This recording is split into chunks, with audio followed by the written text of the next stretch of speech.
Live. We are live, Gaurav. Okay. Sure. Nidhi, up to you. On behalf of Room to Read team, I welcome one and all who have joined this virtual event on gender equality from classroom to boardroom. Wishing you all a very good morning. And for our international participants, a very good evening to you.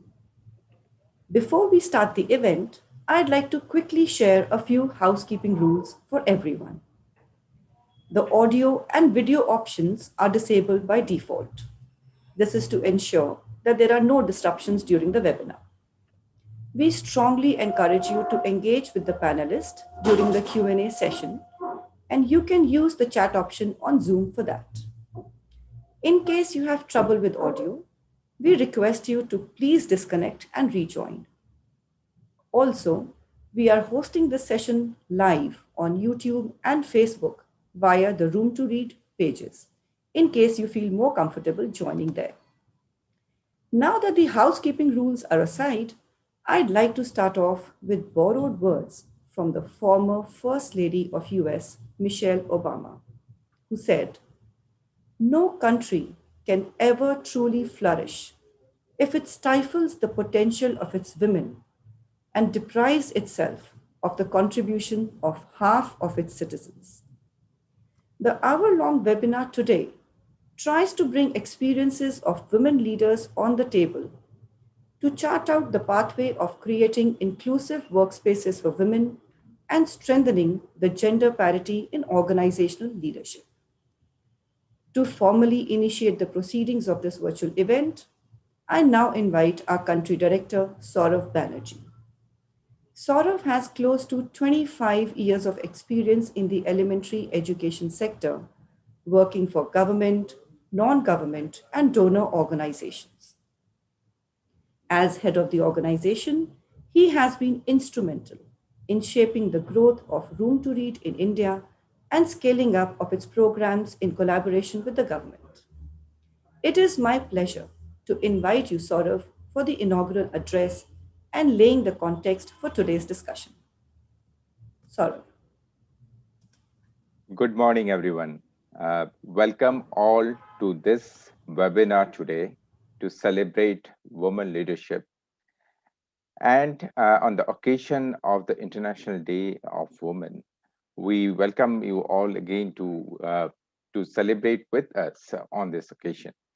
Uh, Women in leadership positions, as we all know, women have a significant role in bringing in special skills, special experiences, special perspectives when they are in leadership positions. It's generally believed that in leadership positions, women bring in a lot of empathy.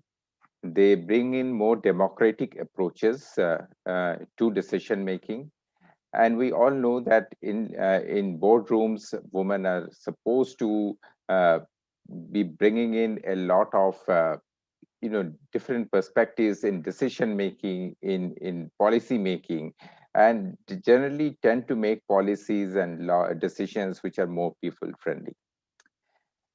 At the same time, we know that a lot of leadership skills are acquired over time. Though many might agree that certain leadership skills are very inherent and people are born with that, but we also know that over time people can acquire certain leadership skills either through their life experiences or through training. So obviously there's a role of training and capacity building to build up these leadership skills.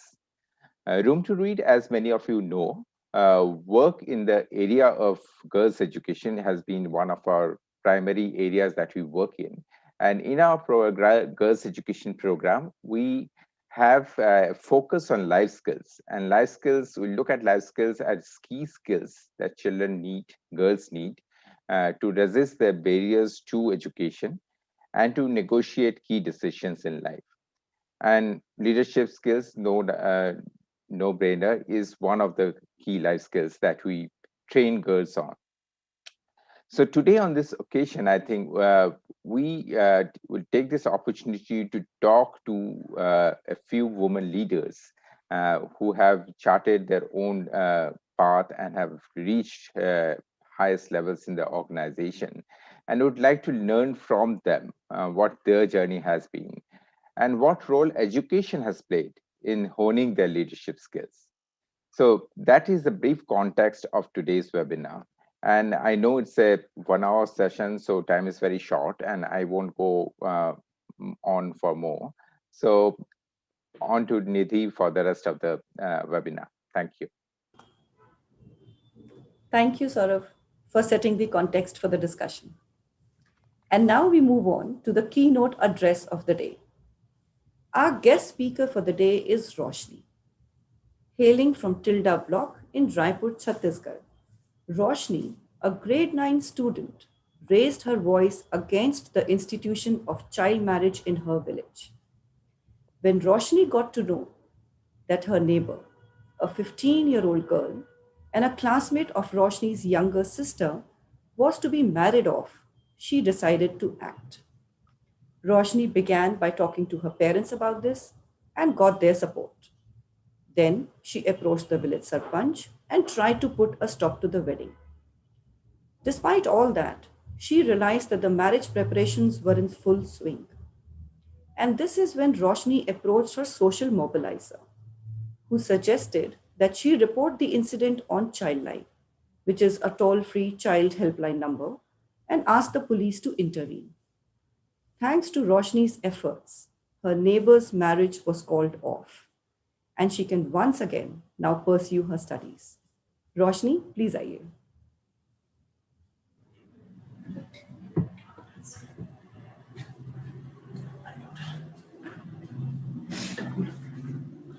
आप सभी को मेरा नमस्कार। मैं रोशनी हूँ, कक्षा 9वीं की छात्र हूँ।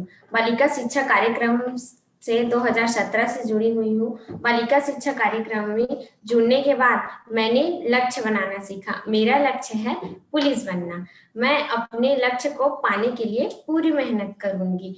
हाँ, मुझे पता है अपने लक्ष्य को पाने के लिए इसमें बहुत सारी समस्याएं आएंगी, पर लेकिन उस समस्याओं को पूरा सुलझाने के लिए मैं अपने समाज में जो धारणाएं हैं उनको दूर करूंगी। और सुनने और देखने को आता है कि पुलिस सिर्फ लड़के बनते हैं क्योंकि वो जोखिमों भरा काम करते हैं, पर इस सोच को मैं बदलकर अपने आप को ही आप सभी के सामने एक उदाहरण के रूप में प्रस्तुत करूंगी। और यह मौका मुझे लॉकडाउन के दौरान, जब मेरे गांव में 18 वर्ष से पहले एक लड़की की शादी हो रही थी, तो मैंने जीवन कौशल का उपयोग कर अपने मम्मी पापा से पहले बात की, फिर अपने गांव के सरपंच के बारे में, अपने गांव के सरपंच से बात की इस बारे में। तो मैंने अपने लर्निंग विजिट के द्वारा टीआई सर से जाना था कि ऐसा कुछ होता है तो 112 पर कॉल करें। तो मैंने 112 पर कॉल किया, फिर सर लोग आके उन शादी को रुकाए। इनमें सिर्फ उन लड़कियों की शादी नहीं रुकी, बल्कि आने वाले सालों में भी ऐसे शादी नहीं होंगी। इनसे मेरा आत्मविश्वास और साहस बढ़ा है। और मैं जीवन कौशल में सीखी हूँ, जैसे लड़की और लड़के के परम भूमिकाओं में परंपरागत सोच एवं धारणाएं को जैसे बंद करना है, क्योंकि एक लड़का और लड़की समान है। जैसे जो लड़का कर सकता है वो लड़की भी कर सकती है, जो लड़की कर सकती है वो लड़का भी कर सकते हैं। जैसे मैं अपने घर की शुरुआत से बताती हूँ। जैसे मेरे भाई मेरे घर में हाथ बटाता है काम पर, और हम लोग बाहर के काम पर भी हाथ बटाते हैं। थैंक यू, धन्यवाद।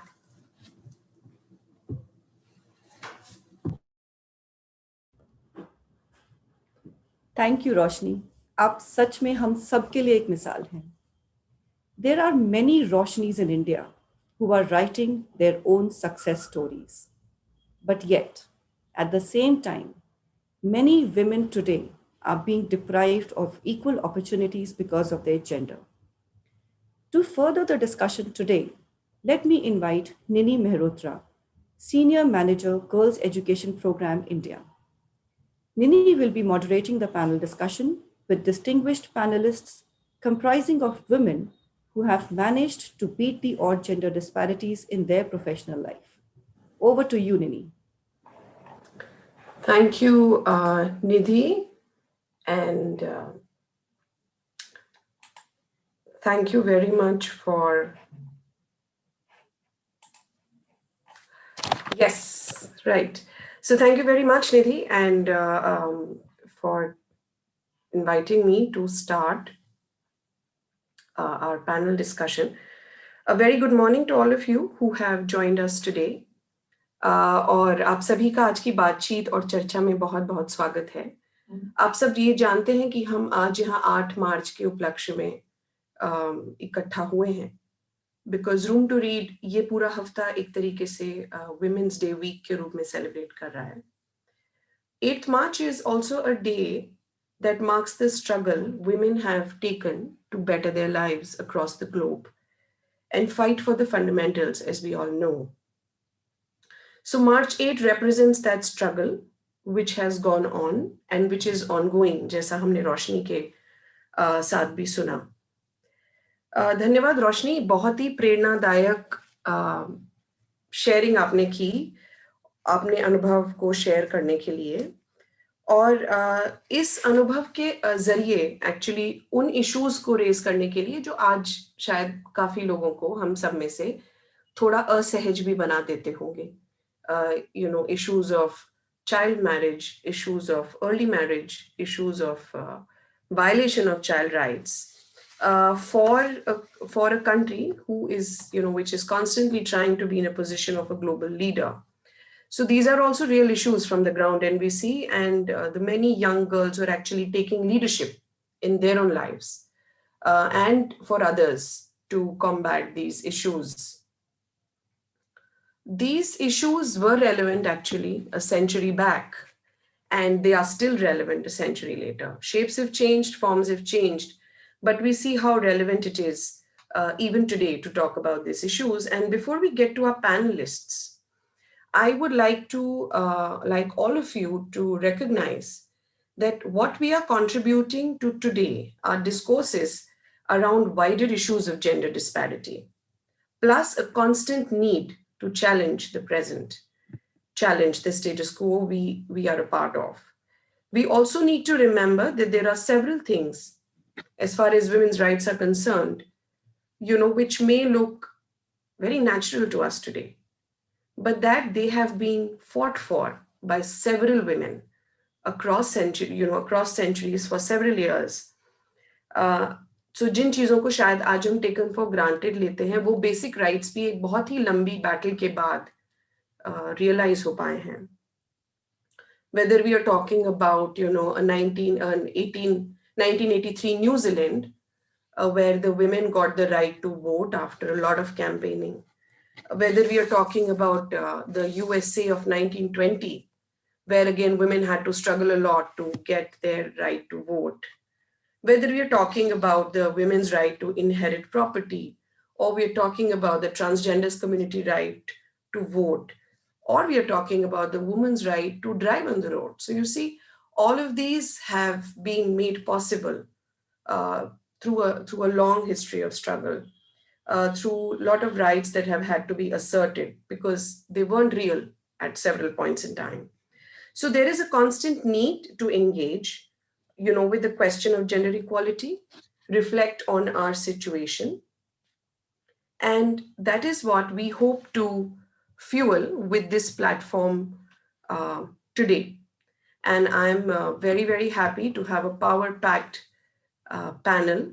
And without much further ado, I'm going to enter into our panel discussion. So I'm going to be inviting our guests one by one, and I will also be introducing them subsequently. So we have structured the discussion, in the form of certain questions that we would like to put out to our panelists in probably 2 rounds, where our panelists will have time to respond. So to begin with, I would like to welcome Ms. Minati Bahri. founder and managing trustee of Shikshantar School. Minuti's formal journey with the education sector started in 1996, currently engaged in areas of curriculum development, innovative evaluation systems, teacher education, parent and child counseling, and system design for school. Minuti has established a viable learning culture that is progressive and is guided by an inner faith in the learner. In July 2019, on the occasion of 25th Women Economic Forum, Minuti was awarded for her work in the category of Exceptional Women of Excellence. In 2018, she was felicitated with the World 121st Century Education Award. She has also been the proud recipient of the Kalpana Chawla Excellence Award for Innovation in Education. Welcome, Minuti. As we embark on our panel, it would be great if you could talk about your own journey of charting out this path for yourself, and also talk about what aspirations you carry with you as a woman leader, where I'm sure several young women look up to you as a model. Minuti. Thank you so much. Thank you, Nini. Namaskar to all the participants and the viewers. Thank you for the introduction, Nini. And yes, I think you're right. A lot of people look up to a lot of us. And for that, there is a huge responsibility on our shoulders. Personally, I feel in areas where I have myself been at leadership positions, I have not faced any discrimination. But to be very honest, let me share with you very honestly. At 32, by inheritance, I found myself on the board of a multinational public limited company. And trust me when I say that I face discrimination, gender discrimination to the extreme. And that made me learn really on the ground what it is like when you face it.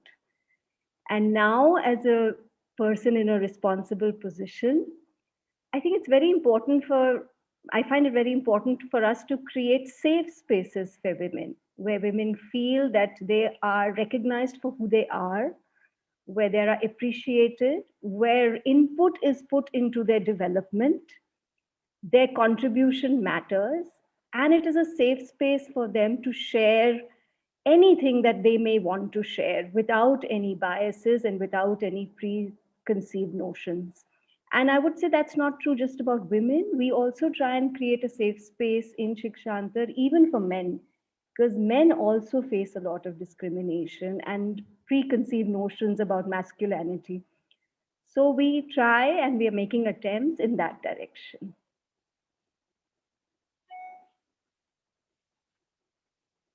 Over to you, Nini. Thank you, Minuti, for sharing a brief from your own personal journey.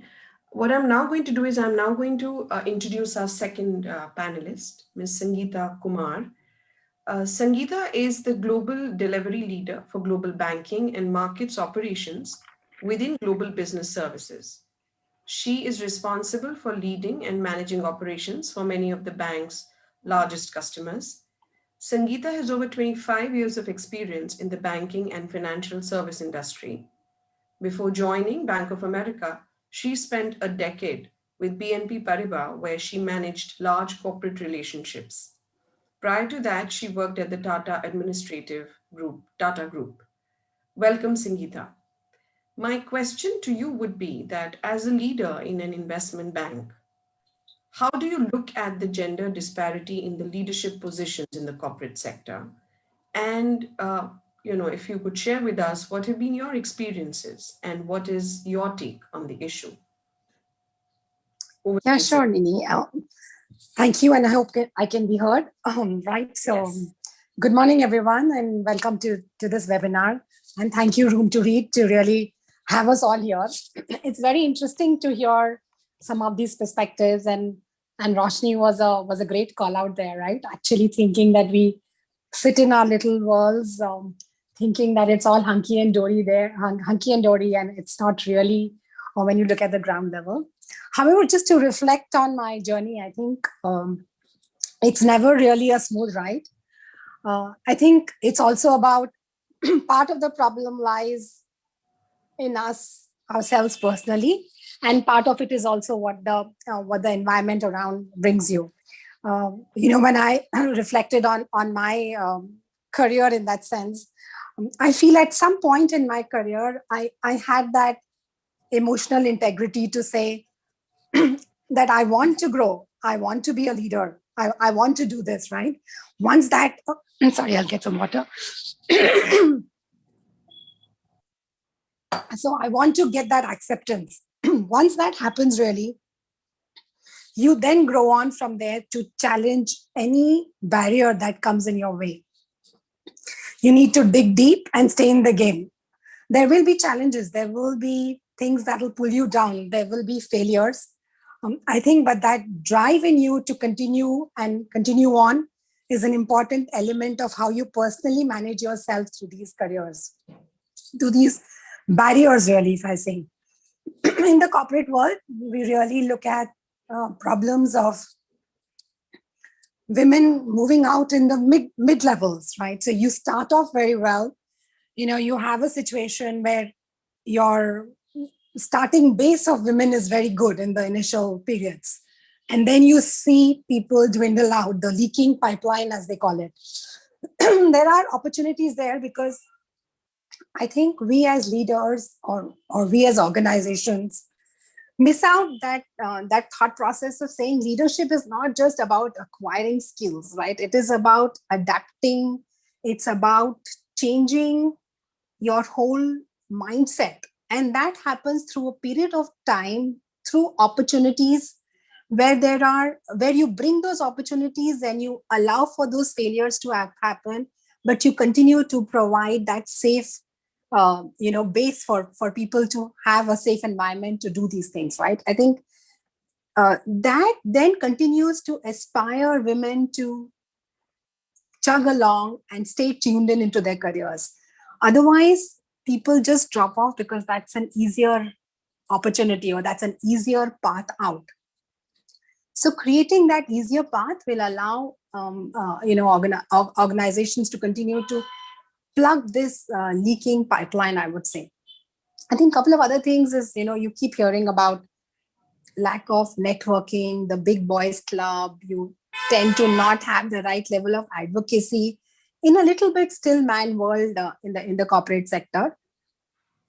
And even if you do that, I think women don't very effectively use that network, right? They may create a network, but they are shy to really use it for their progress. So that advocacy has to be built into the structure, I would say.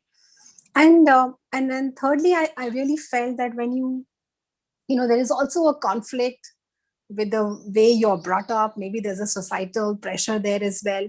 You don't know when and if and how to really exert authority in an environment. And sometimes that gets taken away as being feminist in your orientation, a feminist style, which doesn't always lend you respect. You may be liked, you may be collaborative, you may be taking people along, but can you do the big role? Gets into the question, and that's completely a myth. Right? At several points in my career, I've had to, step in and take the hard decisions, and yet not leave a bloodbath behind me. Right? You can do it better. You can do it collaboratively. So I think there are some of these elements that you take along. I mean, fortunately, in the organization that I am today, it's a very progressive organization. We have, we are amongst the 1 in 5 S&P 100 companies, which has, half our women, half our board as women, leaders there. We have 50% women in the organization. So a lot has been done from laying this path to really get there. But yeah, it's always a checkered path. So stay in. Back to you, Nidhi. Great. Thank you so much, Sungita, for those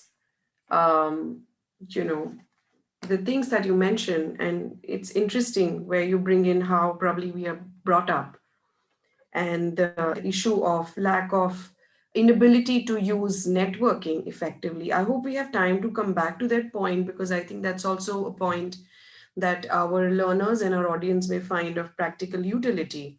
And, also your point of exerting authority, how that entire thing that has to also sort of, come with the practice. So let me turn to now our next panelist, and I'm going to invite Sonali Khan. As Managing Director of Sesame Workshop India, Sonali spearheads Gully Gully Sim Sim, a multi-platform initiative that combines the power of mass media with educational outreach to prepare children for school and life. Sonali is a global advocate for human rights and for ending violence against marginalized communities, with an emphasis on girls and women. Sonali is a proud recipient of the prestigious Nari Shakti Puraskar and the Skoll Award for Social Entrepreneurship for her work in ending child marriage. Very glad to have you with us, Sonali. And it would be great to have your views on what you think are the gender-specific barriers that you see women leaders facing in the nonprofit setup.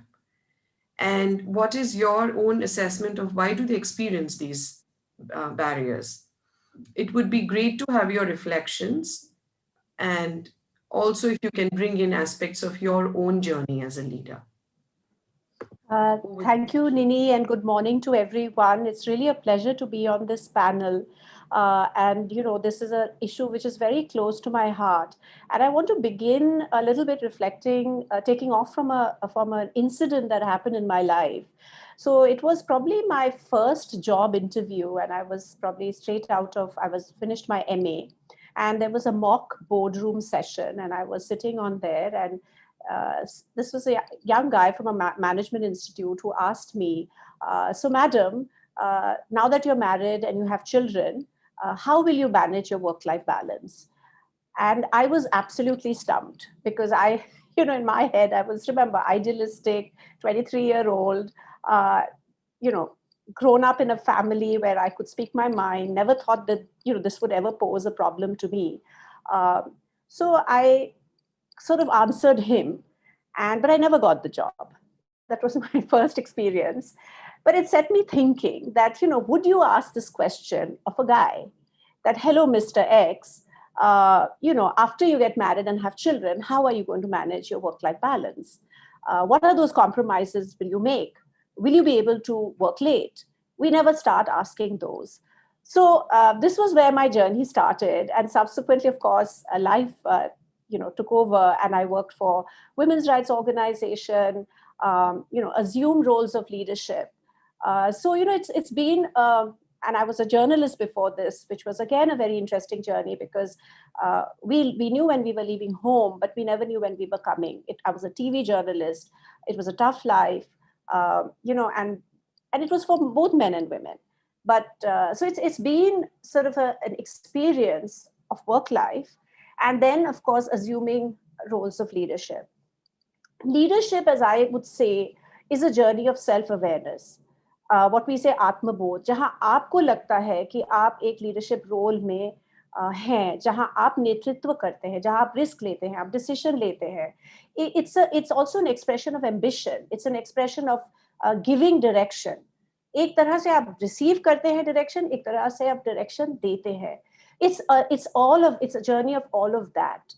And you're rightly saying there are challenges in that journey. One is, as I say, your personal journey, and I think the speakers before me have alluded to that. हमने उस पे बहुत बोला है कि एक खुद का जो आत्मविश्वास है, आपका अपना आत्मबोध है, उसको किस तरह से आप उस पे निर्भर करोगे, उसको आप उभारोगे और उस पे आप आगे चलोगे. तो एक तो वो है. पर दूसरा है कि जब आप ये लीडरशिप रोल में आते हैं, कोई से भी, you may not be the head of an organization, but you are still taking a leadership role, then what is the biggest challenge that you face?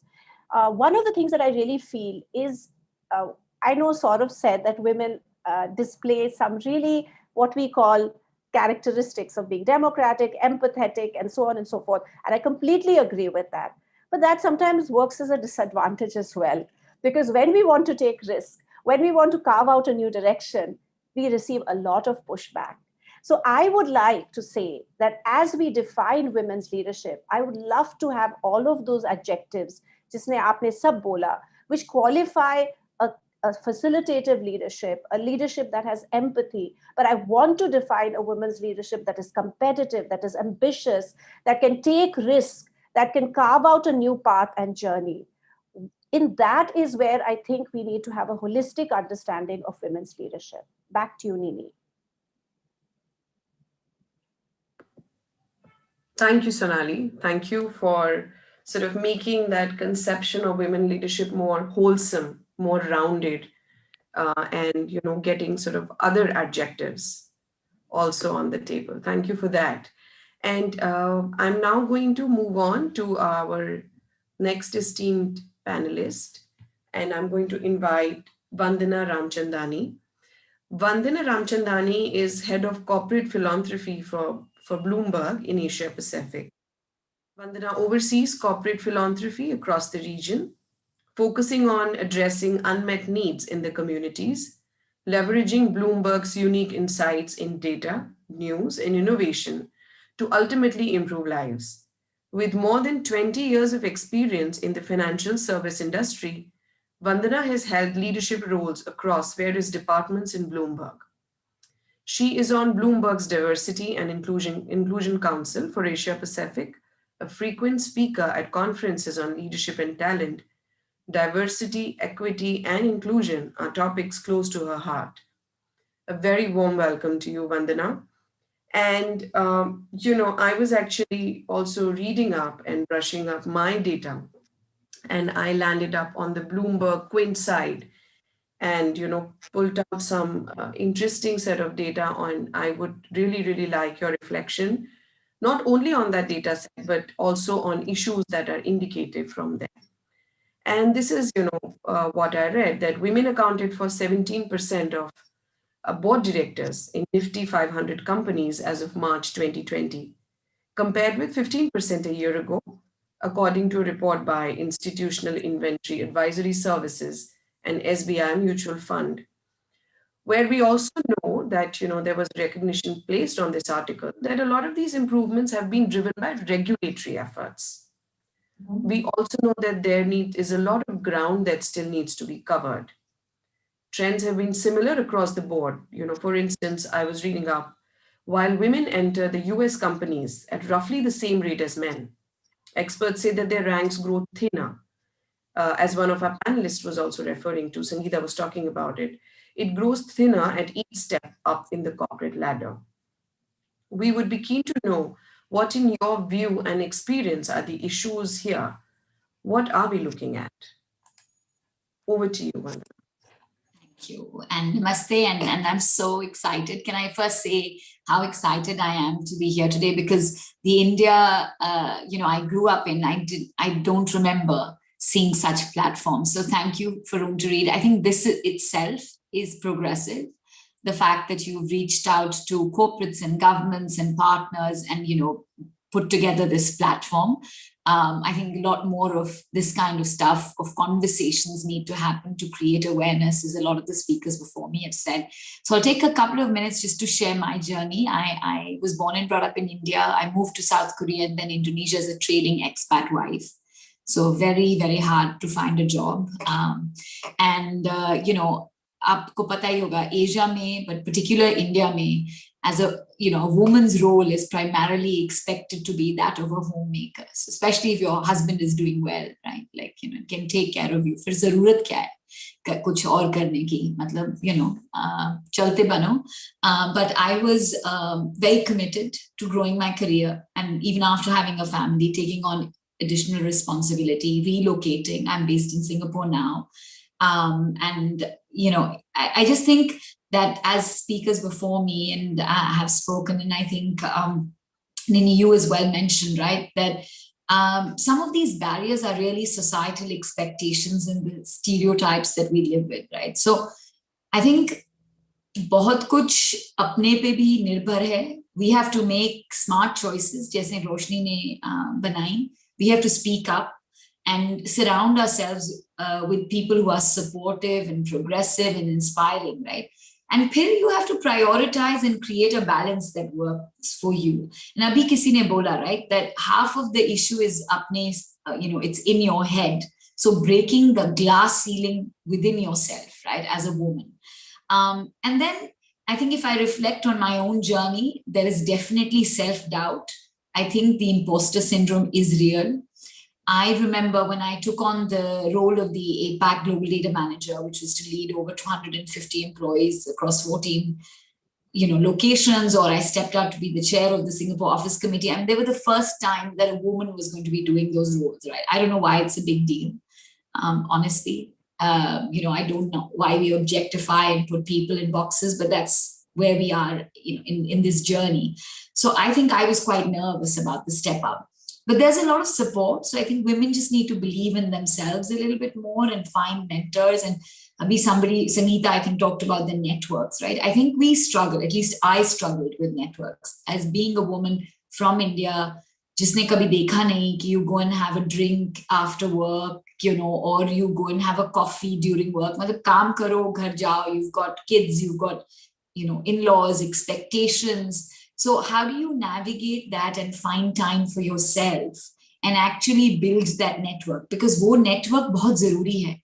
Wo network of strong women and men, right? To get that diverse perspective and not just be an empathetic leader, but be a competitive leader. I love that, by the way.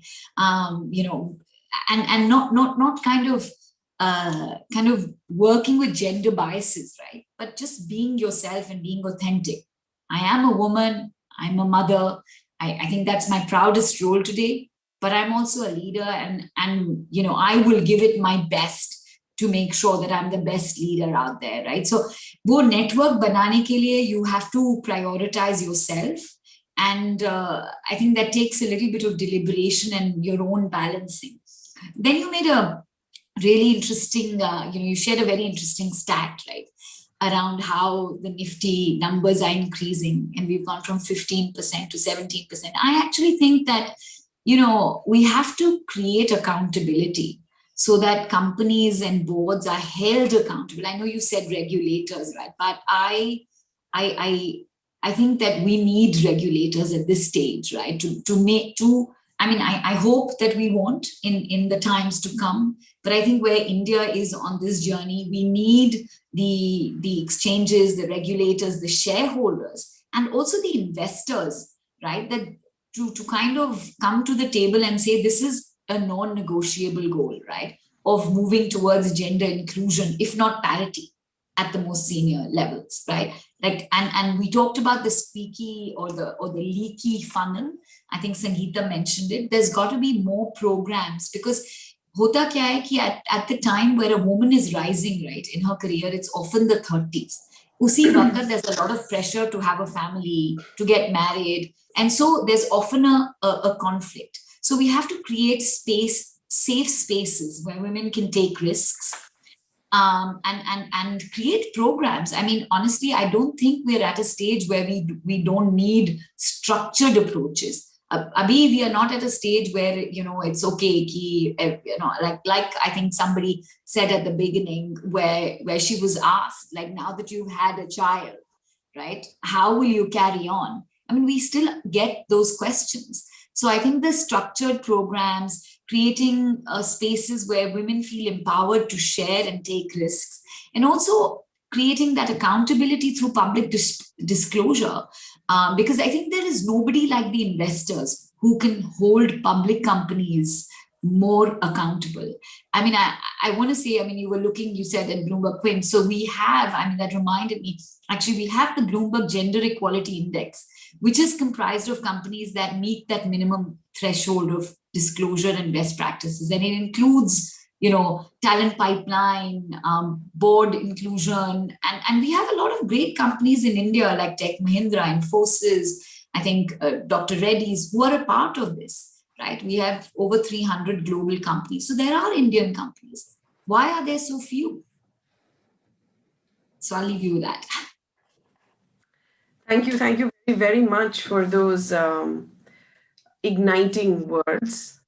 And I think very, how the whole thing of how do you also move from an enabling space to an empowering space is also that, as I assimilate from all of you all saying, this also needs to be a commitment to it. And to see what is the different kinds of role maybe regulatory bodies or, like you said, investors can also play in. So thank you very much for those thoughts. And moving on, I'm also going to now invite our next panelist, our very own Pooja Trishal from Room to Read. Pooja is the program operations director in Room to Read, and she overlooks the operations across the country. Pooja brings over 20 years of professional experience on issues of education, livelihood, health, and women empowerment. Very, very warm welcome to you, Pooja, and thank you for joining us today. It's great to have you on board. And going forward in our conversations, Pooja, we would like to know from you, about your own experience and your own journey of coming into leadership roles. When you reflect back, what would you identify were your key barriers and those enablers that helped you cross them? Pooja. Thank you, Nini. And indeed, great hearing all the women leaders, some very pertinent and important points made by everybody, and a huge shout out for Roshni for the kind of courage that Roshni has shown completely. Just to sort of, talk about my own journey to begin with, Nini. I haven't often spoken about my own personal journey, but maybe, because we have got some girls out there, and just from that perspective, sharing a bit about it. I lost my father when I was 16 years old. And I think what really complicated it was the fact we were a household of 5 women, my mother, and we were 4 sisters, and I was the eldest in the family at that point of time.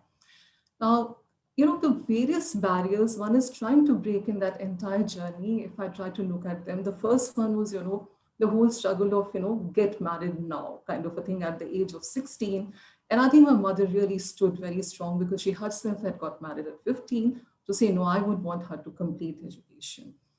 Thankfully, I sort of took on to the journey of completing my education while I was parallelly also working because, we had a family to take care of, and I started as a teacher for a while. I think the first, being the first girl in my family who started working wasn't easy at that point of time. So I think that was the first barrier I tried to cross. And then I think, the entire life story has been a journey of multiple barriers that one was trying to address at different points or different phases of life. And one more, because I'm also being mindful of the time, one more thing I would want to talk about here is, when I wanted to make transition from being in teaching profession to get into the social development world. Now, we all know that, in this sector, there's a bit of travel that is involved, and my mother and my relatives were just not ready to let it happen. I think it took about 2 years of convincing and finally, explaining to them it's a safe space that I was able to make that plunge and get into this sector. And I think that was a turning point in many ways again, because, hadn't I really been able to convince my family that it's safe to travel, I wouldn't really have been here. But, cutting the whole story short, if you ask me from a leadership perspective, how do I look at this whole journey of mine? I think, education was an enabler for me. It was a game changer. So I always say that education is a big game changer. And education holds the power to, sort of address the issues of gender inequality, economic inequality, and, create the larger, better world, if I may say that. I think education has also, when I look at my entire journey from, my first job, when I would have moved into, in a very timid, fearful state, not too sure what I'm expecting out there, to today, I think it has been a journey of, freedom, a journey of empowerment. And I think from a leadership perspective, I would actually, want to talk about this whole aspect of, being you, which is important. And many of the panelists did talk about it, accepting the way we are, being ourselves, and, being fearless and being empowering and being mentoring in our respective roles. Thank you.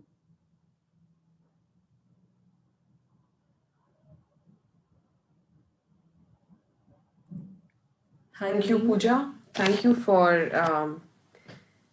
actually for, making us participants into your own personal journey. A special note of thank you for sharing that, because I'm sure, that the young people, especially young women, and also not so young women like me, are listening to you. I'm sure हम बहुत सारे लोग connect कर पाएंगे जो आपने कहा. And, excuse me, the value that you place on getting yourself an education. I think, I know it's frequently said, but it can hardly be repeated more and more and more. I mean, it needs more and more repetition, which is not redundant at all. That is really the key to change a lot of our future, especially just, I said, young women. I'm now going to move further in our conversation. And Sonali, I'm going to turn to you again. And I would be interested to understand from you, how do you think nonprofits are doing to strengthen women leadership in organizations? What are the grounds that we need to cover? It would be great to have your reflections on that. Over to you, Sonali. So thank you. Yeah, thanks, Nini. So as I was telling you that, I was heading a women and girls' rights organization. So the narrative there is very different. But I would like to comment on the social and development sector overall. So if you look at, I think data of leadership of women in the social sector, in leadership roles, I'm not saying maybe in the hierarchy. So many organizations will have a lot of the frontline women because it is so desired. If, for example, if it's a health delivery nonprofit or social sector organization.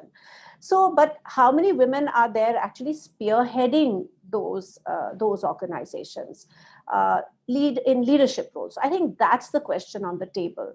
And how do we actually facilitate that? So I think when you're saying what are those areas? So see, women, a lot of women work in the development sector because it's where, women are there, because some of us really grow from the grassroots, come up doing this kind of work and grow. Then you have now, of course, there's been a lot of corporatization of the development sector, quote unquote, where you have, a lot of skills coming in. So there's lateral infusion of talent, which is excellent because our sector is starved of talent. We need to function with professionalism, with efficiency. So we need all of that.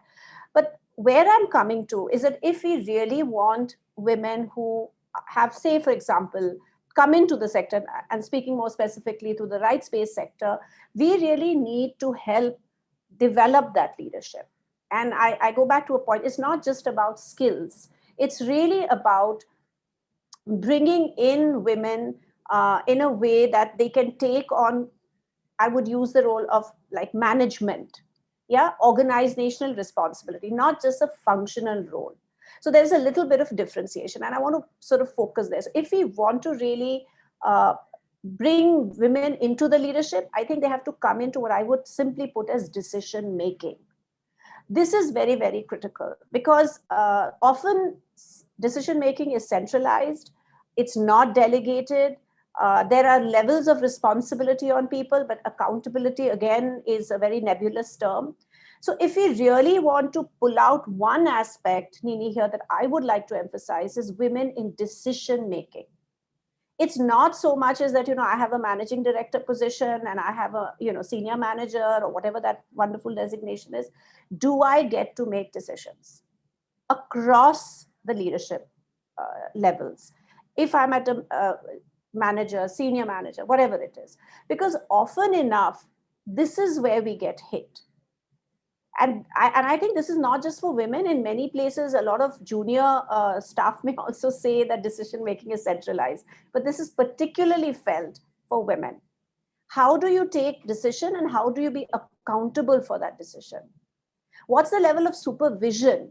And I heard about, like, where is it that women will be allowed to take that risk? Because every decision comes with a risk. So this is the focal point that I would say, that if I really say we want to make a difference, because again, structures are becoming flatter and flatter. So that, leadership is not like it's not that pyramidal structure anymore. So you're not like the top boss with, so many people. It's a flat structure. There are groups that work together.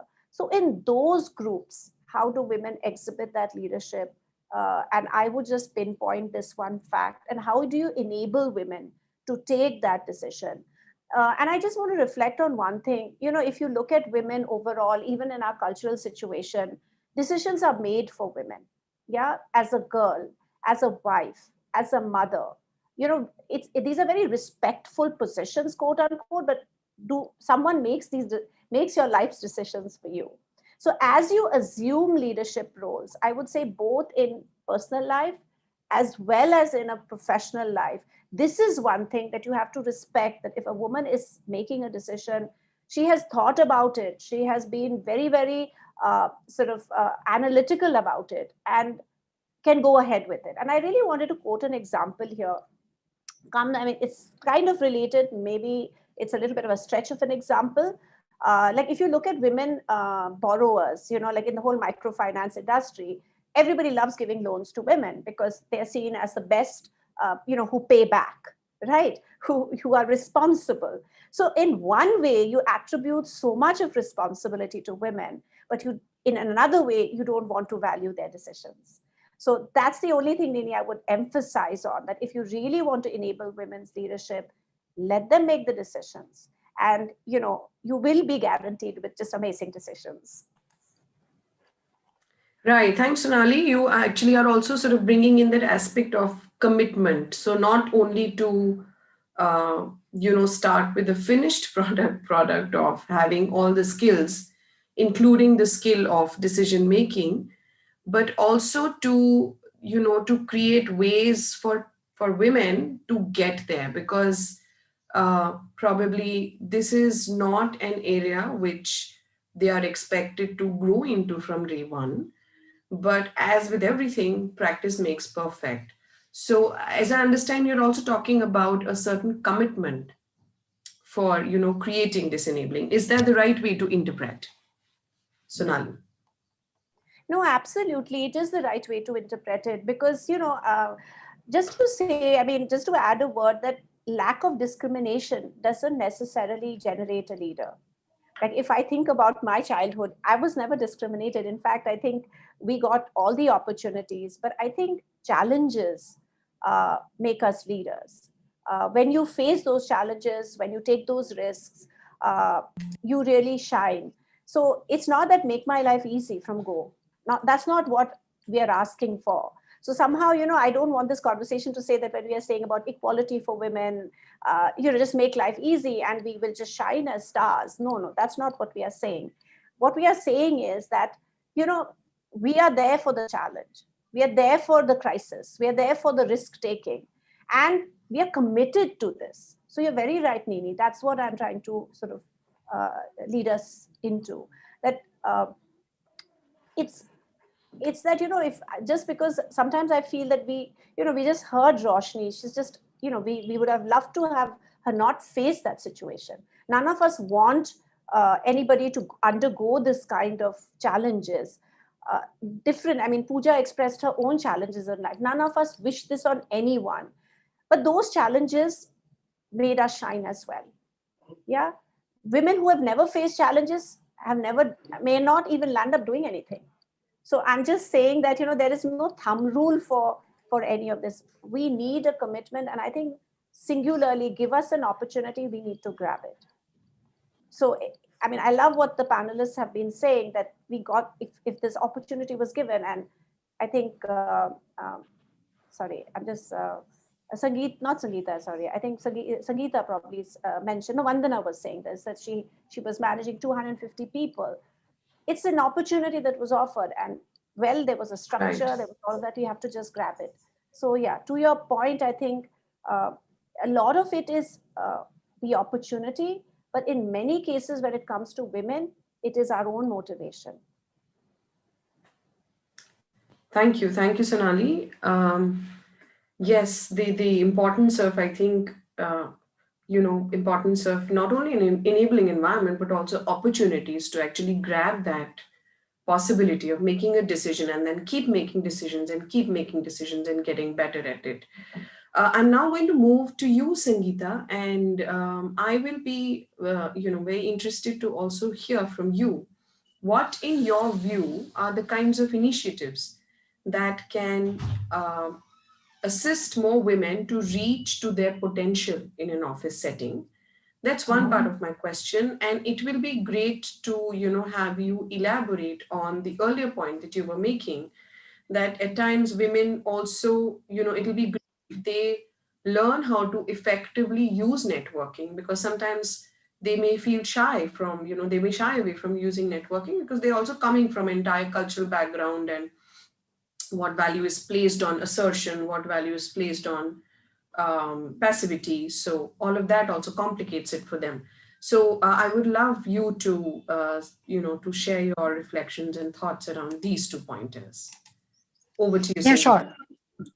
Yeah, I think we heard Sonali very well talk about it. It's about so in a corporate environment as well. I think while building on diversity, which is gender diversity, I think a lot of regulations, metrics, we've all kind of put that on our radar, right? I think that has helped to really build awareness to really so one, that is an important piece of this element, to have the right traction of this in the organization, whether it's through regulatory or your own metrics or scorecards or whatever, that you are driving that awareness of a need to create a diverse environment, right? Because time and again, through multiple studies, it has been proven that a diverse environment produces the best results, right? Corporates which are doing very well have truly taken diversity on, right? So it is imperative to survive as an organization and grow that you are diverse and you're bringing that same cultural environment, right, into your organization, because then that's how you will support your customers and clients, right? So there is a reason for this diversity, right, to be there from a profiting perspective itself, right? I think organizations are doing, and Bank of America has done a lot of work around creating the right sort of advocacy structures, having women networks that not women networks, but networks which support women. I think sometimes the challenge is when you just create a cohort of women, it is women with women and that interaction helps. But are you really positioning the individual to interact with the broader audience as well, right? So we've been consciously also trying to say it is not just a women's network. Men need to be a part of it. They need to get educated, move along in the same direction. So you're creating a more cohesive environment, right? Because otherwise it just becomes a women's club, and that's not helping the women really move. I think three, which Nali really talked about as well in my mind, was giving those important assignments, right, to women from a visibility perspective. I find that, I'd rather take up a role, it's very easy for managers, male managers, to give you an assignment of saying, okay, you run the employee engagement initiative because that comes so naturally to you, versus doing a process re-engineering, right? Take the process re-engineering role. And you will find that naturally the gravitation for women gets to be there because it's a natural skill set. But breaking those, right? Like today, I lead a team of 4,000 people. If I don't stand up and become visible in that environment, there's no way I will get a role which will allow me to lead risk and manage such large operations, right? So that shift of moving to more forceful roles which take you to the C-suite or take you to the core roles in the C-suite is an important thing. And as you take people through that, continuing to provide that support structure to fail as well, right? Because from those failures come a lot of learnings, and organizations have to be acceptable to taking those on board as well, right? As learning opportunities, and individuals as well. So I think that's another thing which I think has worked well. And in another sort of context, when I look at it, more women in senior roles allows others to kind of have models to emulate, where you can bring your whole self as an individual to the workplace. I've seen in Bank of America, some senior leaders in good large settings would be okay to say, hey, I didn't have a good hair day today, right? We would have not thought of having this in like a 5-10 years ago, right? Or 5 years ago. That just empowers the rest of the women to feel comfortable and feel that they can bring their whole self to work. It's no longer about work-life balance. It's about work-life integration, right? In parts of your life, you will prioritize things which are important to you as a person, as a wife, as a mother, whatever. But in parts of your life, careers are important. And that acceptance in the organization has to grow. So the inclusive culture has to continue to grow. And I think that's the focus which will transform us from just being a number came to being the force behind it. So that's what I would say about what organizations can do. And I think a lot of work is happening. It's not it's not to undermine Vandana was saying, right? A lot of things have transformed organizations like yourself. And I think education is a very, very core piece of it. When I was reflecting on it in my home environment, there was complete, clarity that my father did want my, my siblings, my brother, all of us to be, well educated, right? And the focus was completely there. And that built the base for me to, continue to evolve into these roles. So if I didn't have that education base to really feel equal, maybe it wouldn't have been a journey of this nature if I reflect on it. And just to your second point on using networks, I think one is there is paucity of time for women generally because they're trying to handle multiple roles. So one is to use every interaction thoughtfully, right? So every meeting, if you make a larger impact, you are going to leave lesser time needs in the future to create that network. Two is when you are, your own confidence is what allows you to really use your networks well. So I would say you should create a group of core sponsors around you who understand you, who are able to then advocate for you, and who better than more women around you. So let's cheer for each other. I think that's an important piece. When women do well, it's important that we have a cheer group of women who are rooting for them and talking about them along the way to really create that pace. But it is something that you have to push yourself along in the journey. There's no golden kind of mantra for it, if I can say that. Yeah. So that would be my comments on this. And like I said, right, it's a big resource pool that countries are missing out. I know, they keep saying China is not the emerging market, right? It's the women which is the emerging market. Really, that has to be looked at. Yes.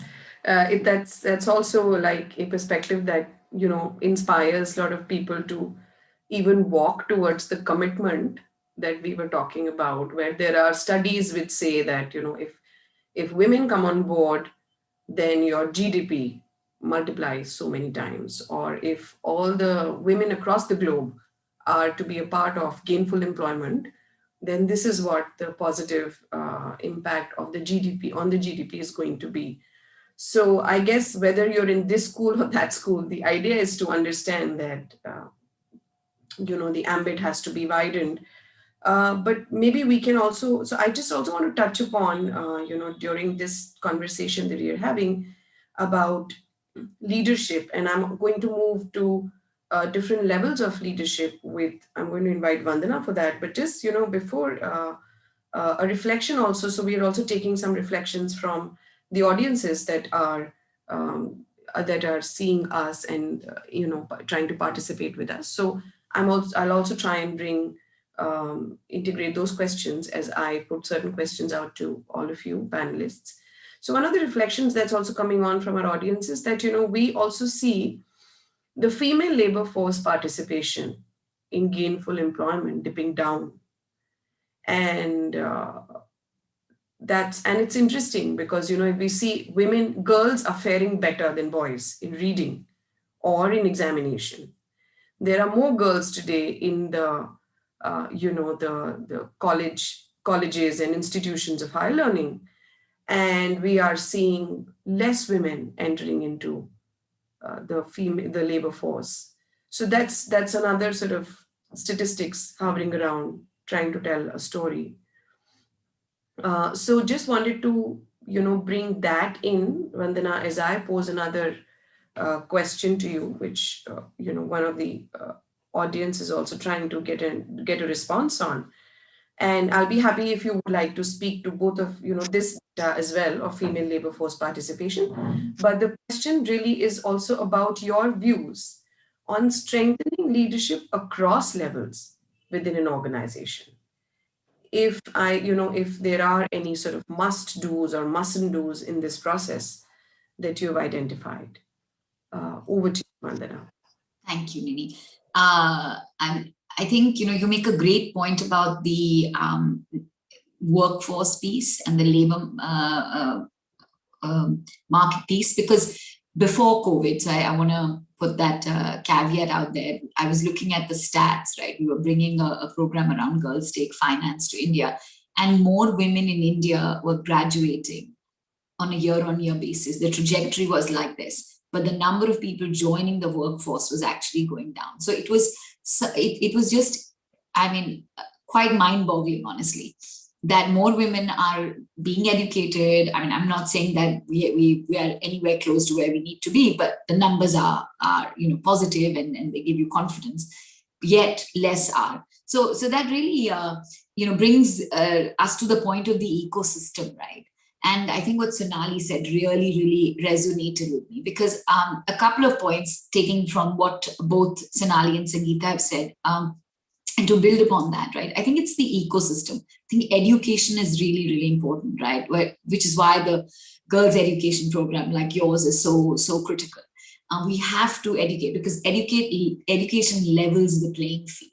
But then with that education is the whole ecosystem, right? And the support structure. So the awareness of society and having these kind of discussions, not only widening these discussions, having more conversations at the community level.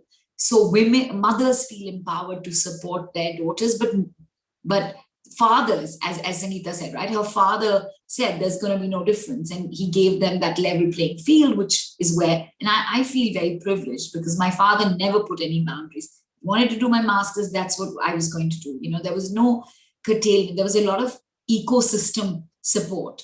And then I think that goes, and because women want to play different roles, right? We were not giving up on being daughters-in-law and mothers and all. It's a much wider context of supporting women in the workforce. And I think that at the government level, at the community level, at the personal societal level is very important if we want to make that change. And the second thing, I think, which Sonali talked about, and I think she's absolutely right. When there are challenges, women actually shine.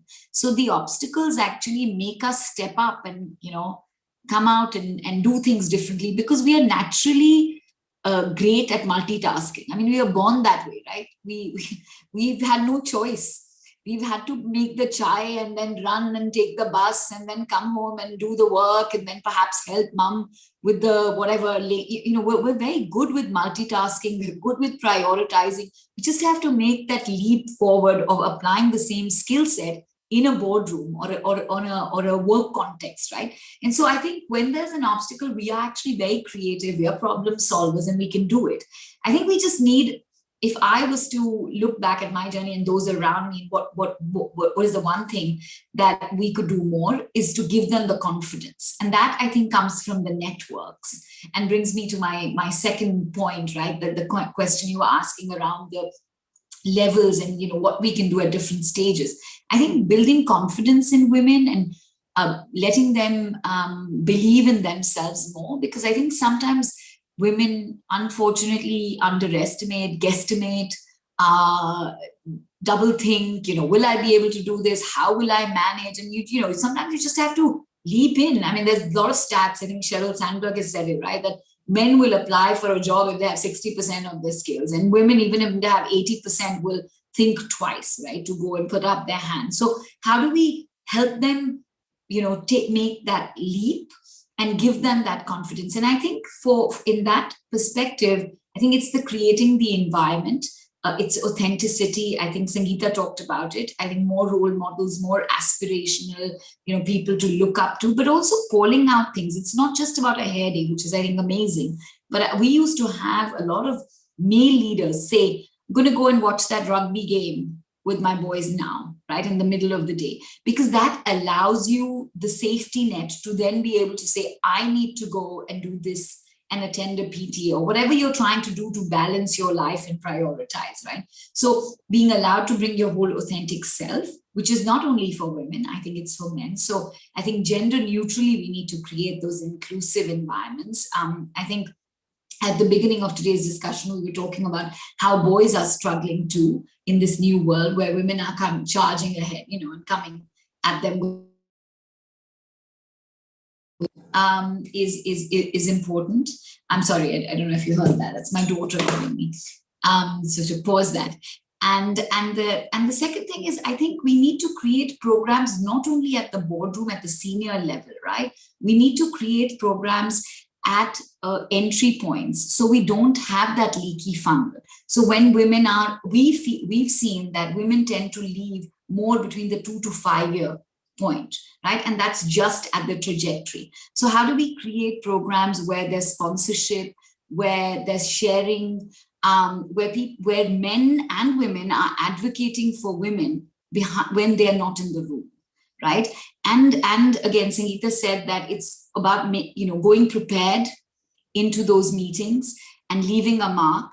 But I honestly think that it's also about finding the time to network more informally, right? I think men do it really well, but organizations can create structured platforms to do it if women can't stay late, right? So how can we bring that into the day, and whether it's a lunch or a coffee or a speed mentoring program or in the journey, so it's not just at the end, but it's through the trajectory that a woman is going through. Thanks, Mandana. Yeah, so just it's interesting how for me there are various things that we all have been talking about, which actually play a very effective role in different contexts, whether it's prioritizing, networking. So thank you for also consolidating a lot of thinking that have been we have touched upon. And so from here, I would like to move to you, Minuti. And we've talked about education and the really powerful role that it plays in everyone's lives, and especially women's lives, to chart out the trajectory that they wish for themselves. And we also know that a lot of what happens in our world can be very, very positively influenced by schools because they're powerful institutions of learning. And I would like to understand from you, especially in the private school arena, how do you think, what are the issues of gender equality? Is there a level playing field already? Are there certain areas which can be worked upon? And how do we strengthen gender parity in the institutions of learning? Over to you, Minati. Thank you, Nini. So, yes, I think this is a very important question when we start working with every child, even when they are, say, 3.5 years old. As we get the children, the first thing we look at is, top of our head is, where is this child coming from? What is the reality of this child? And it's very important to start at that very age, because they may be coming already with a lot of facing disparity, propagating disparity. They could be in either situation or in both situations. So firstly, we have to look at the reality of every child. Where are they coming from? Similarly with our teachers. Now, just to give you an idea of numbers, the outreach of school is so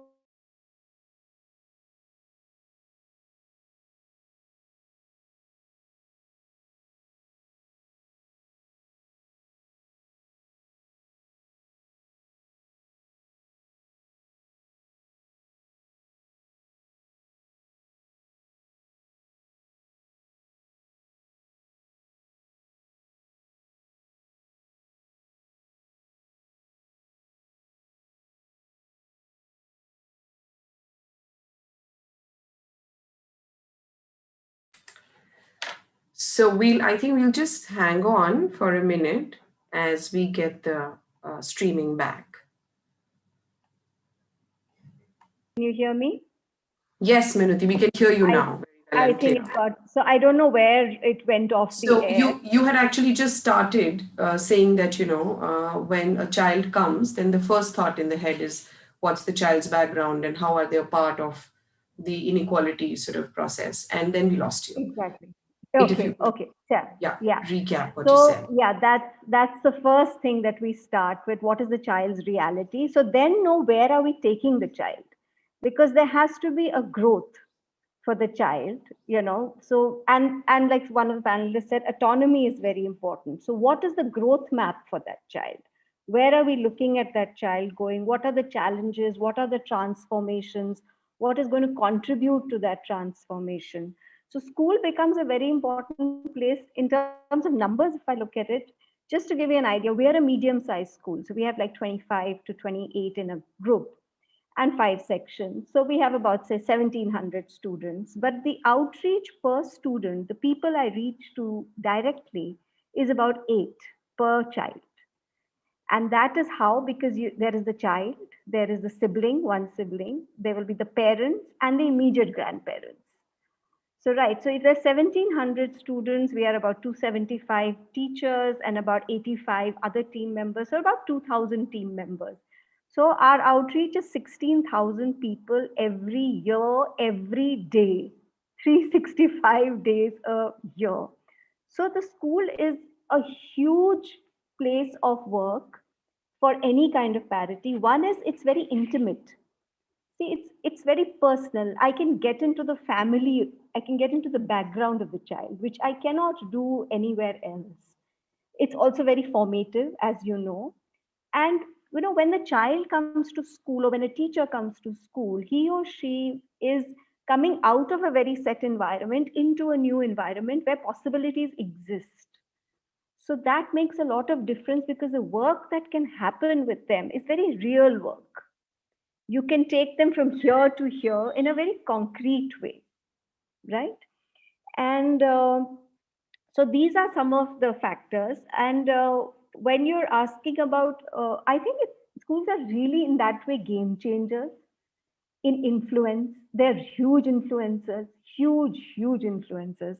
For example, I'll give you an example. One of our fathers, this was a child in nursery only, he came to us, okay? In our school, cooking, cleaning, everyone does it. There is no, like we celebrate all our festivals. So in the festivals, sometimes we have mehendi, the children do mehendi in school.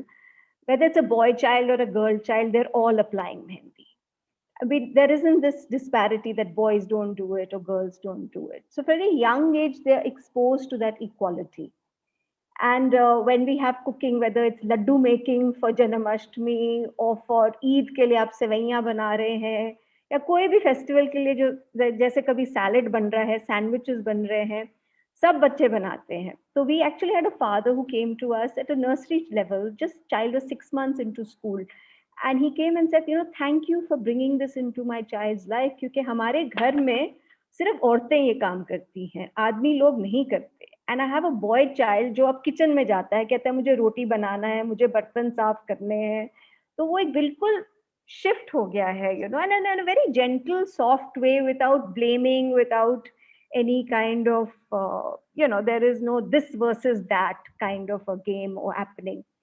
So the outreach is immense, very intimate, like I said, very personal. So they can, and when children are brought up like this, by the time they become middle school children, they themselves become sensitive to gender equality and gender parity. And they themselves call it out if it does not exist. So they become that person by the time they reach middle school and senior school. They are, because we give them platforms. Schools can give you platforms, right? For all kinds of debates, because these are all structures. So how do you pick up a structure? How do you debate it? How do you analyze it? How do you apply it to your life? Because there's a lot of peer learning also which happens in school. A lot of peer learning, and you're learning from other people's realities. Like we were talking of, you find support groups. In school, those support groups, come naturally because every child is coming from a different ecosystem, and the support groups come automatically over there. Like now we are now working towards a project where we want to talk to our teachers of middle and senior school on same gender relationships. So, empowering teachers is very important. It's not, like somebody said, yes, we must challenge them. Of course, challenge is like a day-to-day input in a school. The children challenge you. You don't even need it to come from anyone else. The children challenges you with some very questions which can be very discomforting, but they can break ceilings. So teachers need to be developed, teachers need to be groomed, and exposure needs to be given to them. So like when we're going to be sitting and talking with teachers about same-sex relationships, we're going to first talk to them about what is their relationship with same-sex relationships. How do they look at it? What is their family scenario? To just give you an example, we take our teachers out on a school, on an adventure, really an adventure and meditation trip once a year. And will you believe it? About more than 50% teachers had never been on a holiday on their own. They had only been on a holiday with either a family member or a friend, and to take them out of their family scenario, just women, took us 2 years. Slowly the numbers grew, and so they are then challenged in everything. The family is challenged, the husbands are challenged, the children are challenged that, your mother's going to go away for a week and be with herself. How are you going to handle it in their absence? So schools can become and are a huge medium of change, and they are really game changers in many ways. Over to you, Nini. Right. Thank you, Minati. And I think what you're saying about, how are the rest of the family members going to deal with the challenge, even in addition to that, I think what probably these excursions are also setting up as an example is the value of taking out time for one's own self, whatever Exactly. it is. Exactly. So that's a great way of preparing teachers, because as I hear you, I think that is a very important aspect, right, of preparing teachers as adults who can listen, challenge, and respond to what they. True. So we look at self-care as a very big part of our education process. Self-care for the teachers, self-care for the children. And how do you identify your strengths, your needs, and how do you service them? And how do you also empower others? See, it's also very important to empower others. It's not just about me all the time. But how am I empowering others? How are children empowering other children? How are teachers empowering other teachers? So you need to build that community and that mindset. Absolutely. Right. Thank you very much for also, bringing on this, the role that an individual plays not only for oneself, but also for others. I think empowerment needs to be also looked at more sort of in a rounded manner, which I think is probably a key to a healthy society where everybody gets a chance to flourish. Thank you very much for your thoughts, Menoti. Absolutely. Thank you, Nick. Thank you very much. And I'm going to move to you, Pooja, for your thoughts, and also just trying to integrate some of the questions that our audience is also, raising. One aspect which I would want you to also, respond to is that being a part of an organization that, works towards strengthening gender equality through its work with adolescent girls and their families, communities. What are your reflections on what really works in the process of empowerment? That's my first question. And then I have one of the audience's question, but I would like to have your response on that question first. Over to you, Pooja. So, just for the benefit of, because, we have larger audience with us, and some of the audience members may not know what exactly we're doing as part of our girls' education program. So essentially, to sort of, broadly talk about our girls' education program focuses around the life skills. And we work with adolescent girls from classes 6 to 12. That is the key time during that secondary schooling, which is a critical phase in the girls' education and also the life ahead period per se. Now, we all have been hearing about life skills as a 21st century skills, and there is enough evidencing which says that life skills are the key skills when it comes to your performance, be it in classrooms, be it in the work sphere, or also in life ahead per se. Now, trying to look at what have been our learnings on the ground largely. So we know that, when we are talking to these girl children and, when we are talking to them about that self-belief and that you're important, that you can do it, I think that self-worth, I think once we have been able to accomplish that one facet or aspect with the girls, you start seeing the magic starts happening on the ground. So the first thing is to sort of tell them you are important, you can do it. And we've seen fantastic transformations start happening therein. The second part of it is, which is essentially about talking about, making informed choices. So it's very important that, when girls are making their decisions, those decisions are being analytical, critical, they're based on sound information. And because only then one would be able to, solve the problems that one is grappling with at that point of time and arrive at the right kind of life decisions per se. Now, essentially, what's happening in this entire process is, on the one hand, we do see that girls are, finding their self-belief, and on the second hand, they're making their own life decisions, and the whole process of empowerment or transformation starts unfolding on the ground. Now, a lot of panelists did, of course, talk about the fact that, there is that need to create ecosystem. And I think that's equally applicable when we are working with girls. So while we work with girls, we also realize that, we got to be working with the parents. And so we do a lot of work with parents, community members, panchayats and SMCs to make sure they create that facilitative, supportive environment for girls' education. Parallelly, we also try to sort of, work with girls in terms of, essentially the teachers, and the wardens and our staff, because they are taking girls through this entire journey. And Minati did talk about the fact, that it could be a two-way journey. You could be finding your own self in the whole process as well. So I think we've been hearing a whole lot of stories of transformation from these teachers and wardens who say that, while they're working with girls, they have been able to discover their own self. And just to make one last point, technically speaking, there's so much that, NGOs like us can do, but essentially, there's still given the scale of the problem, it's very important that government is on board in this entire effort. So essentially, that also means that, we've been working with government in terms of system strengthening, institutionalizing, and also coming up with the policies and creating that supportive environment for girls to bloom and thrive, essentially, if I say. So what is happening on the ground in this entire empowerment process, Nini, is, we are seeing, technically speaking, that girls are challenging the status quo. And, we are trying to create that gender-friendly space, which is a lot more humane, where everybody is getting opportunities to accomplish their true potential largely. Yeah. Essentially these points. Thank you. Thank you very much, Pooja. And I think I'll just have to hold on to the last question I was wanting to integrate for the want of time.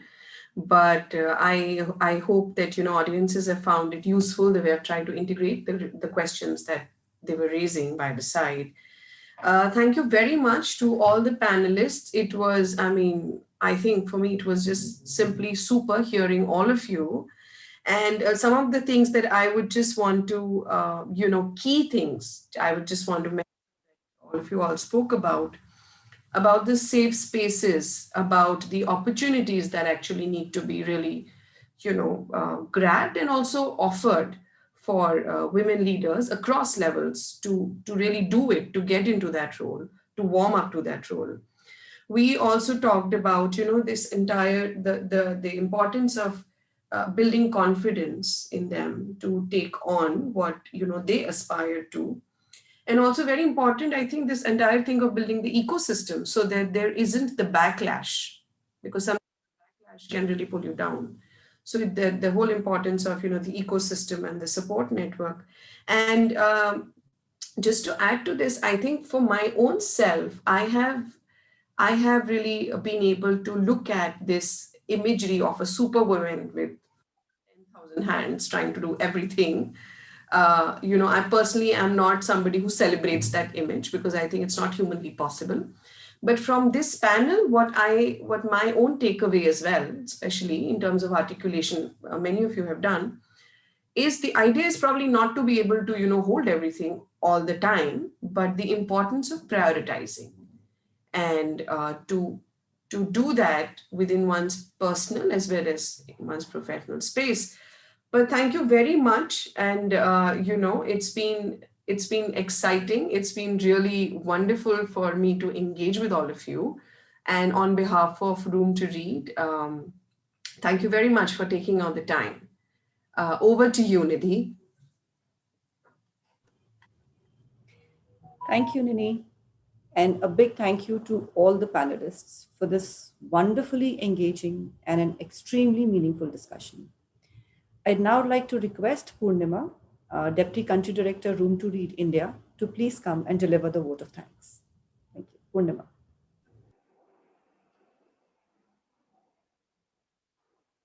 Thank you, everyone.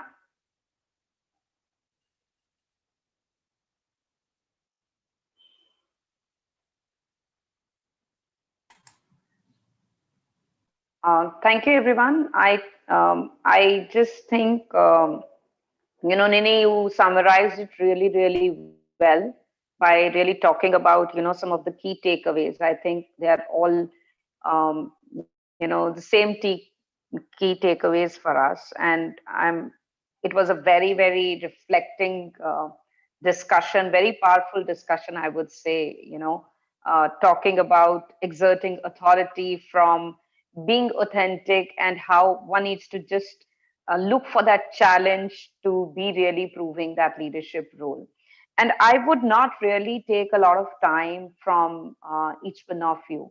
But, I really want to recite this poem that's written by one of our colleagues, Shubhangi, and on International Women Day.